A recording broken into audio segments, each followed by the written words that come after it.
Actor Peter Greene has been found dead in his apartment in Lower Manhattan. I want to know what my money is, and I want to know right now. Even people who don't recognize the name Peter Greene recognize the face. For just a few unforgettable minutes in Pulp Fiction, he became one of the most disturbing villains in modern cinema history. Soon enough, he became Hollywood's go-to bad guy, an antagonist who felt uncomfortably real, even if he was on the screen for only a few minutes. Had a motorcycle accident and in LA and came back to New York, and clean shaven was going to be a short for a school project. So when news broke that the actor had been found dead in his Manhattan apartment at the age of 60, it sent a quiet shock through Hollywood. Then came the questions. What did a man who helped define cinema in the 1990s leave as his legacy? Chapter 1. The Final Night. Peter Greene's death didn't arrive with a public announcement curated by an extensive PR team. Since the actor had chosen to spend the latter years of his life privately, there were no warning signs to signal that the end was near. Greene lived a private life in New York, far removed from the industry that once relied on his intensity to bring its darkest characters to life. And that is where he was found. On Friday, December 12, 2025, the police discovered Peter's body inside his apartment in Manhattan. What makes the entire thing truly heartbreaking is that he was all alone, and no one knew how long it had been since his unfortunate passing. The world simply carried on outside his door without knowing anything that had happened. Apartment. When repeated knocking went unanswered, police were called to check on him.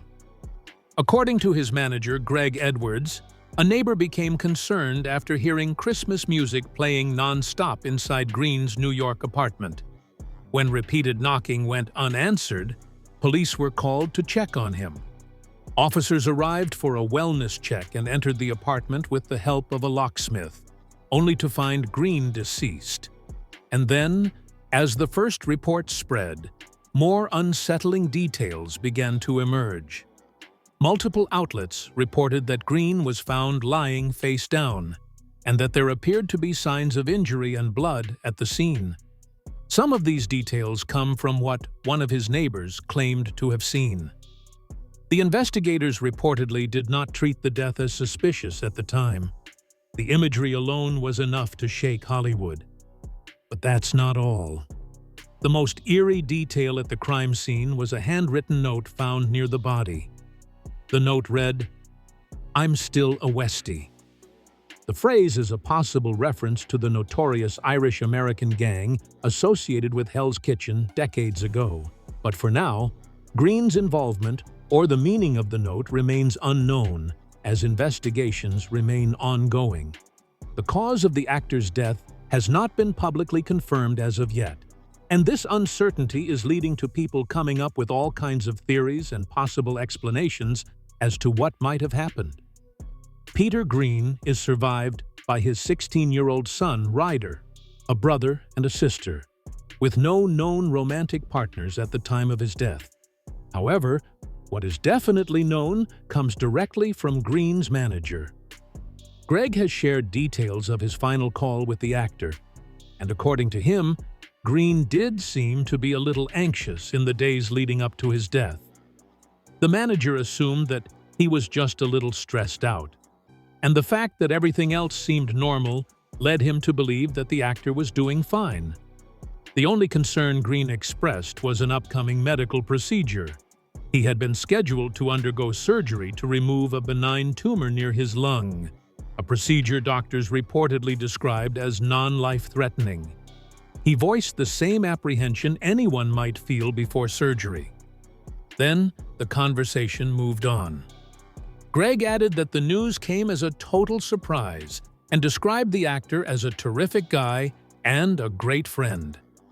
Peter's manager truly believed that he was one of the greatest performers of this generation with a big heart and undiminishing talent. So when he was found dead in his apartment, the exact day of the scheduled operation, it definitely came off as a little suspicious to his manager. Chapter 2. Peter Greene's Fame and Fortune. As the shock of Peter Greene's death remains, the world was eager to know the kind of life he lived, and most importantly, what did he leave behind? For an actor whose face appeared in some of the most influential films of all time, many assumed the answer would involve a lot of wealth and at least a dozen properties. This is because Hollywood has trained audiences to believe that appearing in even one iconic film guarantees lifelong financial security. But Peter Greene's reality told a very different story. In the days following his death, multiple outlets reported that Greene's net worth was modest, with most estimates placing it well under $1 million, and some sources citing figures in the low to mid six figures. There were no reports of large estates, no luxury properties, and no investment portfolios quietly growing in the background. Greene's income came primarily from acting roles spread across decades. Supporting parts in major studio films, lead roles in independent projects, guest appearances on television, and occasional late-career work. These jobs paid respectably in the moment, but rarely came with the long-term financial benefits enjoyed by A-list stars. He wasn't getting any franchise residuals, back-end profit deals, or ownership stakes in the films that made him so famous. He was an honest man, doing the job that he loved without caring about the money. But that wasn't always the case. Greene's struggles did not begin in Hollywood. They began in his teenage years. At just 15 years old, Peter ran away from his home in New Jersey and ended up living on the streets of New York City. For years, he drifted between neighborhoods, shelters, and temporary places to sleep. And like many teenagers navigating homelessness, Greene was pulled into an environment where illegal substances seemed like the answer to all his problems. During those years, he fell into substance abuse. What began as exposure turned into dependence. Greene later admitted that he became deeply entangled with the wrong crowd and started dealing to earn money to survive. In fact, one violent altercation with another dealer nearly cost him his life, leaving him physically and emotionally scarred. Ironically, it was during this period of chaos that he started to find refuge in art and acting. Greene would take refuge in movie theaters, sitting through multiple screenings simply to stay warm and out of sight for as long as possible. Watching films became another way for him to survive, and before he knew it, he started finding inspiration in multiplexes and started dreaming of people watching him on those screens one day. That's when he realized this was it, his way out. Chapter 3. A Star is Born. In his mid-20s, Greene began pursuing acting seriously, eventually training at the Lee Strasberg Theatre Institute. But even as his career began to take shape, his struggles followed him. In 1990, Greene landed a small role on the NBC crime drama Hardball. It wasn't glamorous, but it was the start he needed. 2 years later, in 1992, he made his feature film debut in Laws of Gravity, a gritty New York crime drama that reflected the streets he knew all too well. The role introduced Greene to filmmakers who recognized his authenticity. That recognition led directly to his first breakthrough. In 1993, Greene starred in Clean Shaven, an intense psychological drama in which he portrayed a man with schizophrenia suspected of murder. The performance was widely praised and immediately set him apart as an actor willing to go places others avoided. Critics took notice. Casting directors took note. Greene was suddenly seen as a serious talent. Greene won the Best Actor prize at the 1994 Taormina International Film Festival for his role in Clean Shaven, and that was the beginning of his rise. Then came 1994, the year that changed everything. Greene appeared in Pulp Fiction as Zed, a role that would become one of the most disturbing performances in modern cinema despite limited screen time. The film's success propelled him into pop culture history almost overnight. That same year, he appeared opposite Jim Carrey in The Mask as Dorian, the film's primary villain. With two major releases in one year, Greene suddenly found himself part of Hollywood's biggest conversations. In Pulp Fiction, Greene terrified audiences by doing very little. In The Mask, he commanded the screen with physicality and presence. Together, the roles showcased his range and cemented his reputation as an actor who could inhabit darkness without exaggeration. All of a sudden, the industry wanted more. In 1995, Greene teamed up with director Bryan Singer for the psychological crime drama The Usual Suspects. Surrounded by a cast that included Kevin Spacey, Gabriel Byrne, and Benicio del Toro, Greene once again proved his ability to stand out in intense ensemble films. While the movie became best known for its twist ending, Greene's presence added to the film's dark, uneasy atmosphere. In 1997, he appeared in Kiss and Tell, followed by a role in 1999's Blue Streak, a fast-paced crime comedy starring Martin Lawrence. Though lighter in tone than much of his earlier work, the film showed Greene's ability to adapt to different styles while maintaining the edge audiences associated with him. Chapter 4. Behind the Scenes. By the early 1990s, as Greene's career was gaining momentum, most people didn't know that his substance abuse had also intensified. He later spoke openly about his use of illegal substances during this period. The contradiction was stark. Professionally, he was on the rise. But his personal life was unraveling like never before. In 1996, at the height of his rising recognition, Greene reached a breaking point. After an unsuccessful attempt to end his life, he sought treatment for his addiction. The moment marked a turning point in his life and career. He later reflected on that time and admitted that addiction affected every part of his existence. His health deteriorated, and opportunities that once seemed within reach quietly disappeared. For a while, though, it appeared that Greene had won the fight. Industry insiders believed he had achieved sobriety by the late 1990s. He returned to work. He landed roles in film and television as if he were ready for a second act. The late 1990s and early 2000s kept him steadily working. One of his most recognizable later performances came in 2001's Training Day. Starring alongside Denzel Washington and Ethan Hawke, Greene appeared in the gritty police drama that went on to become one of the most celebrated films of the decade. Once again, he found himself part of a project that defined an era, even if he was in a supporting role. But addiction never moves in a straight line now, does it? In July 2007, Greene was arrested in New York's East Village for possession of illegal substances. The arrest came as a surprise to those who believed his struggles were firmly behind him. It confirmed what many close to him feared, but rarely spoke about. His battle was not over just yet.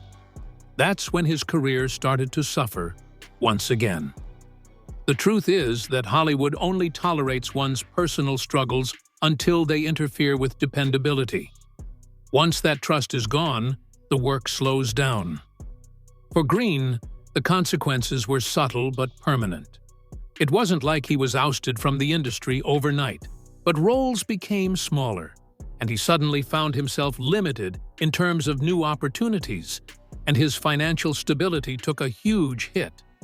Yet, through it all, Greene never denied his past. He did not romanticize it, nor did he excuse it. In later interviews, he acknowledged that addiction cost him time and progress. Chapter 5. The Curtain Call. Despite his struggles, filmmakers continued to recognize his raw intensity and authenticity. Even in his later years, Greene remained in demand for projects that valued depth over polish. His final known role was an independent thriller titled Mascots alongside Mickey Rourke, which he was set to begin working on in early 2026. A reminder that, even at 60, he had not given up on his craft. His final on-screen appearance came in 2025, in an episode of the series Dope Thief. By the end of his career, he had appeared in over 100 projects and had worked with just about everybody in Hollywood. In the weeks before Peter Greene's death, nothing really seemed out of place. Just over a month before he was found dead, a photo of Greene appeared on Instagram. He was smiling, standing next to a group of musicians, looking relaxed and healthy. There was no sign of distress, no hint that anything was wrong. For fans who later saw the image after the news broke, it was difficult to process. This was not a man who looked like he was fading away. He looked comfortable and still a part of the world around him. In his final years, Greene had also become increasingly interested in storytelling beyond fiction. At the time of his death, he was attached as both narrator and associate producer on a documentary titled From the American People: The Withdrawal of USA ID. The project examined the global consequences of reduced humanitarian aid and the lives affected by it. According to his manager, Greene felt deeply connected to the subject. He spoke openly about wanting to give a voice to people who were rarely seen or heard, a striking contrast to the menacing characters he was so often cast to play. To those who knew him well, this wasn't surprising. Greene's neighbors spoke to the press in the wake of the sad news and shared that he was the type of person who would help other people with their groceries and go out of his way to be of service to someone. They described him as a terrific guy who will be thoroughly missed by everyone he happened to cross paths with. Greene had always been drawn to people living on the margins. He understood struggle intimately, not as an abstract concept, but as a lived experience: homelessness, addiction, instability, survival. These weren't roles he studied. They were realities he had escaped, but never forgot. And because his work resonates so deeply to this day, the news of his unfortunate demise was met with an immediate response from fans who flooded social media with tributes. Only this time, they aren't celebrating his red carpet moments or box office collections. Instead, they are remembering the times Greene made them feel something when they watched him on screen. Many fans agreed that while they never remembered his name, they always remembered his characters, and as an actor, that is the biggest feat one can achieve. Sean Ringgold, who worked with Peter Greene on the ABC series For Life, shared a remembrance that spoke not to Greene's reputation, but to who he was when the cameras stopped rolling. Ringgold shared what an honor it was to work with the late actor and added that his spirit, talent, and authenticity have left a lasting mark on everyone around him. Ringgold recalled his time on set with Greene and expressed how grateful he was for the laughter they shared and the genuine conversations they had with one another. "You will be deeply missed, my brother, but never forgotten," Sean concluded. His manager, Greg, of course, echoed this sentiment and claimed that nobody played a better bad guy than Peter. At the same time, though, he so clearly had a thoughtful, generous, and gentle side to him that the public largely remained unaware of. Despite his contributions to Hollywood and the fact that he helped define entire genres, Peter's life is a reminder of how Hollywood works and how very often it leaves people behind. Greene represented the backbone of the industry, the character actors who carry stories without recognition, who give films texture and credibility without ever becoming household names. In many tributes, people wrote about how Greene's performances stayed with them longer than those of bigger stars, how he made scenes feel dangerous, how he elevated films simply by showing up. And that might just be the clearest measure of his impact. Chapter 5. The Mystery of Peter Greene. The only question that remains now is, what exactly happened to Peter in those final hours? It's not unusual for authorities to hold off on an official cause of death in cases like these. They have to wait for medical examiners to complete toxicology reports, review medical histories, and rule out contributing factors. The process is slow by design since it's meant to ensure accuracy. The fact that Greene had been preparing for a medical procedure right before his passing has also led fans to speculate whether his underlying health issues could have played a role in all of this. While others have pointed to his long, well-documented struggles with addiction and mental health, there is currently no public evidence linking those issues to his passing. None of these elements tells a complete story on its own, though. They are just reminders of how little outsiders ever truly know about a person's final moments. As the public waits for clarity, the industry waits too. Colleagues, collaborators, and filmmakers who worked alongside Greene are beginning to speak about the man behind the characters. Tributes are emerging not as grand statements, but as personal reflections, memories of his generosity on set, his commitment to truth in performance, his quiet kindness away from the camera. There is no rush to define his ending. Not yet. Peter Greene's story was never about a perfect rise or a happy ending. His journey is about a man who gave everything he had to his craft, even if he wasn't rewarded for it. What do you think about the actor's tragic passing? Let us know in the comments. Thanks for watching.